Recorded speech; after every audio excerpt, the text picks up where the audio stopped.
नमस्कार मित्रों, so I am welcome back with very important 5 current affair questions. So without making any delay हम लोग फटाफट देखते हैं। पहला क्वेश्चन बहुत इंपॉर्टेंट है। यहाँ पे एक लेटेस्ट न्यूज़ आई है कि हमारे यहाँ जो रामसर साइट्स हैं, जो कि 96 थे, अब उसमें 2 और जुड़ गए हैं, टोटल हो गए हैं 98। सॉरी, ठीक है, 98 हो गए।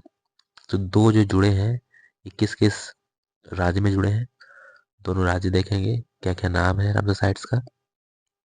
और इस पे मैंने एक 96 पे मैंने एक पूरी फुल वीडियो बनाई है, जो कि मोस्ट इम्पोर्टेंट टॉपिक वाली प्लेलिस्ट में मैंने ऐड करी है।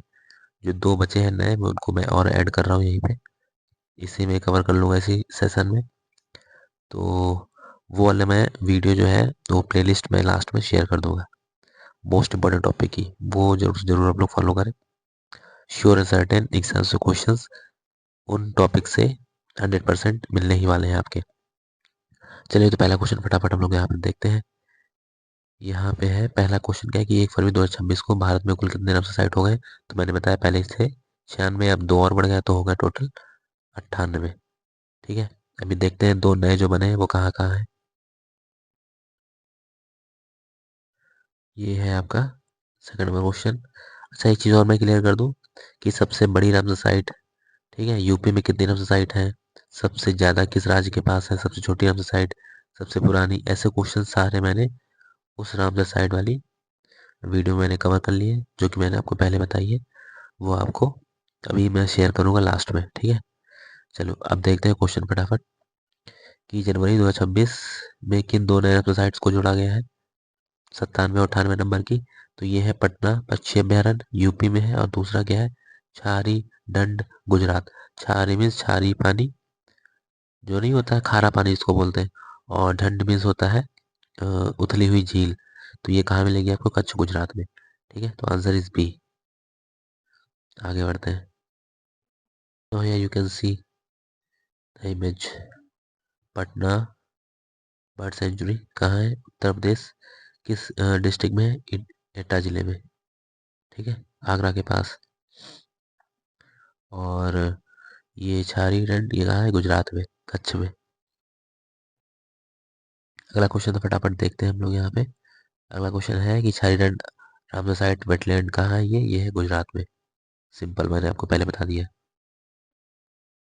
गुजरात के किस जिले में है, कच्छ जिले में। ठीक है, answer is B. You can see the image. ये जो नज़ारा है, ये जो मेहमान पक्षी आते हैं, ठीक है, ये कहाँ का नज़ारा है, ये है उसी जगह का जो मैंने बताया, गुजरात का कच्छ जिले में, छारी डंड जो वेटलैंड है, रामसर साइट है वहाँ का। और जो ये नज़ारा है, ये एटा जिले के पटना बर्ड सेंचुरी का है। ठीक है, यहाँ पे देख सकते हो आप माइग्रेटरी बर्ड्स, बहुत दूर दूर से, साइबेरिया वगैरह से सब आते हैं। ठीक है, तो ये मेहमान पक्षी है, नज़ारा देखने वाला होता है, बहुत ही खूबसूरत। ये very and very important topic, topic in the sense, मतलब ये क्वेश्चन है कि रामसर साइट को भारत ने कब साइन किया। ठीक है, जो कन्वेंशन हुआ था 1973 ईरान के रामसर शहर में, उस पे भारत ने कब हस्ताक्षर किए। तो ये किए हैं 1982 में। वेरी एंड वेरी इंपॉर्टेंट, बहुत बार ये क्वेश्चन पूछा गया है, रट लो इसको। Answer is here 1982। भारत ने कब साइन किए, 1982। और डेट अगर आपको बतानी है तो आप बता सकते हो कि 1 फरवरी 1982। अगला क्वेश्चन यहाँ पे देख लेते हैं। यहाँ पे पूछा जा रहा है कि खिजड़ी पक्षी अभयारण्य ये गुजरात के किस जिले में है। तो ये गुजरात के जामनगर में है। ठीक है, गुजरात में अब टोटल कितने रामसर साइट हो गए हैं, पहले 4 थे, अब ये 5वां कौन सा आ गया था, कौन सा, छारी डांड, जो अभी 2026 में ऐड हुआ है, तो उसको मिला के टोटल कितने हो गए, 5 रामसर साइट। उसी 5 में से एक है ये खिजड़ी पक्षी अभयारण्य, गुजरात के जामनगर में है। ये यहाँ पे आप देख सकते हो, खिजड़ी अभयारण्य जामनगर, गुजरात, भारत के रामसर स्थल में से एक है ये। यहाँ पे आप देख सकते हो, यहाँ पे भी माइग्रेटरी बर्ड्स जो हैं आते हैं दूर दूर से, पेलिकन, फ्लेमिंगो, स्पूनबिल, बतख, एग्रेट एंड बगुले सहित 220 से अधिक पक्षी पसंदीदा उनका जो है पसंदीदा ठिकाना है ये। कौन? खिचड़ी पक्षी अभयारण्य। तो पक्षियों के लिए स्वर्ग है ये, और देखने वालों के लिए भी स्वर्ग है। यहाँ पे आप देख सकते हो ढेर सारे माइग्रेटरी बर्ड्स बैठे हुए। इसके बारे में थोड़ा सा डिटेलिंग मैंने यहाँ पे डाली है। क्या है? पक्षी प्रेमियों के लिए एक स्वर्ग से कम नहीं है। फ्लेमिंगो, क्रेन जैसे मेहमान पक्षी यहाँ पे रौनक बढ़ाते हैं, और 2023 में इसे सर्वश्रेष्ठ पर्यटन गांव भी माना गया था, खिचड़ी पक्षी अभयारण्य के पास जो गांव होगा। और यहाँ पे एक खास बात है कि मीठे और खारे पानी की झील का संगम बन, और इसीलिए पक्षियों के लिए अनुकूल वातावरण, आदर्श कंडीशन बनाता है, ताकि पक्षी यहाँ पे आराम से रह पाए। हम लोग देख लेंगे अगले से बहुत ही इंपॉर्टेंट क्वेश्चंस। गणतंत्र दिवस किस नंबर का था 2026 में? 77 नंबर का था। उसमें सर्वश्रेष्ठ झांकी किस, मतलब सर्वश्रेष्ठ झांकी वाला पुरस्कार, प्रथम पुरस्कार किसको मिला है? तो ये मिला है महाराष्ट्र की झांकी को। देखो, सर्वश्रेष्ठ झांकी पुरस्कार किसको मिला है? महाराष्ट्र को, महाराष्ट्र की झांकी को। और इसकी थीम क्या थी? गणेशोत्सव, आत्मनिर्भर भारत का प्रतीक। तो ये you can see the image, ये है बेहतरीन झांकी महाराष्ट्र की। यहाँ पे देखो गणेश जी हैं और आत्मनिर्भर भारत की ओर हम लोग बढ़ रहे हैं, ये झांकी की थीम है।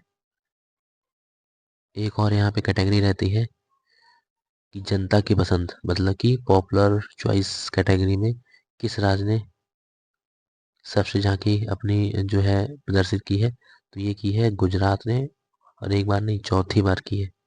मतलब गुजरात की झांकी पिछले 4 सालों से पॉपुलर चॉइस कैटेगरी में पहले स्थान पर रहती है। ठीक है,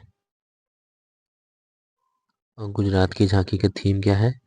वंदे मातरम, स्वदेशी का मंत्र। यहाँ पे आप देख लो, ये है गुजरात की जनता की पसंद कैटेगरी में टॉप पे आने वाली झांकी गुजरात की, वंदे मातरम, स्वदेशी का मंत्र थीम। अगला क्वेश्चन एक ये भी इंपॉर्टेंट है कि मंत्रालय विभाग की श्रेणी में किस मंत्रालय की झांकी को प्रथम पुरस्कार मिला? तो ये मिला है कल्चरल मिनिस्ट्री को, संस्कृति मंत्रालय। ठीक है, आंसर इज सी। इसमें जो है इसकी थीम क्या थी संस्कृत मंत्रालय की झांकी की? इसकी थीम है वंदे मातरम, एक राष्ट्र की अंतरात्मा की पुकार। और ये एक वेरी इंपॉर्टेंट, इसमें पूछा जा रहा है कि तीनों सेनाओं में से कौन सा दल सर्वश्रेष्ठ मार्चिंग दल? ठीक है, जो पैदल सेना होती है, सर्वश्रेष्ठ मार्चिंग दल मतलब बेस्ट मार्चिंग कंटिजेंट का अवार्ड किसको मिला है? ये मिला है नेवी को, भारतीय नौसेना को। Answer is B, answer is B. यहाँ पे आप देख सकते हो सर्वश्रेष्ठ मार्चिंग दल, भारतीय नौसेना, इंडियन नेवी। और इस थीम से, इस टॉपिक से लास्ट क्वेश्चन है ये वाला। इसमें पूछा जा रहा है कि गणतंत्र दिवस की सर्वश्रेष्ठ झांकी का पुरस्कार किसको मिला था? महाराष्ट्र को। तो पूछा जा रहा है कि दूसरे नंबर पे कौन झांकी आई है, किस राज्य की? तो आई है जम्मू कश्मीर की। और तीसरे नंबर पे आई है केरल की। दूसरे राज्य की पूछी जा रही, तो आंसर हो जाएगा Jammu and Kashmir. Answer is Jammu and Kashmir.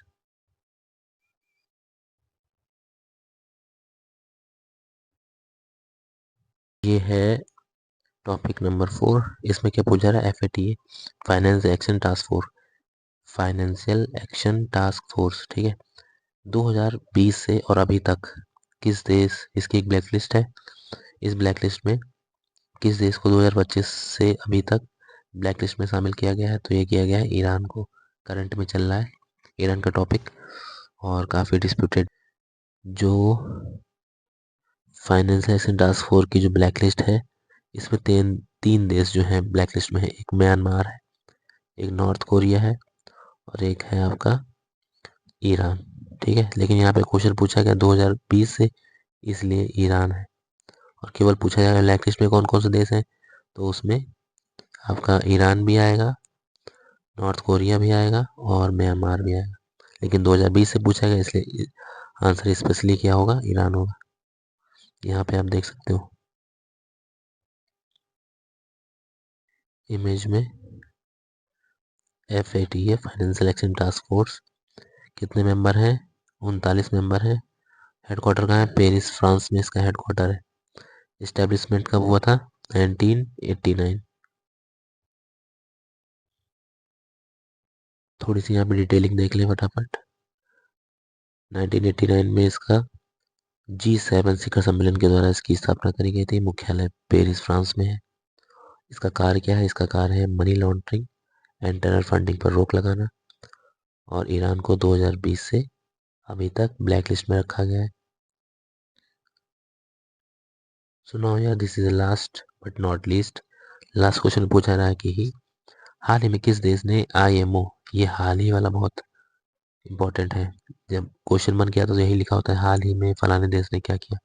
तो हाल ही में IMO, इंटरनेशनल मैरीटाइम ऑर्गेनाइजेशन, अंतर्राष्ट्रीय समुद्री ऑर्गेनाइजेशन के वैश्विक कार्बन टैक्स का कड़ा विरोध किस देश के द्वारा किया गया है? इस टैक्स को क्या बोला गया है? Global green new scam tax. किसने कहा है ये कहा है अमेरिका ने। अमेरिका ने ही इस टैक्स का विरोध किया है। Here you can see the building of International Maritime Organization. अगला क्वेश्चन देख लेते हैं यहाँ पे कि जो टैक्स लगाया गया था IMO के द्वारा, कार्बन टैक्स, इसका उद्देश्य क्या है? आखिर ये लगाया क्यों गया? तो ये लगाया गया है, answer is C. Answer is C. 2050 तक वैश्विक शिपिंग से नेट जीरो प्राप्त करना। कहने का मतलब है कि समुद्र में कार्बन का उत्सर्जन जीरो करना, ठीक है, उसको कम से कम करना ताकि पोल्यूशन कम हो, वाटर बॉडीज हमारी सुरक्षित रहें। फिर देख लो आप, शिपिंग इंडस्ट्री, जितने भी बड़े बड़े माल इधर से उधर होते हैं ये सब वाटरवे से जाते हैं, तो वाटरवे को गंदा नहीं करने का, इसको साफ सुथरा रखने का, इसलिए कार्बन टैक्स किसके द्वारा? IMO के द्वारा लगाया गया।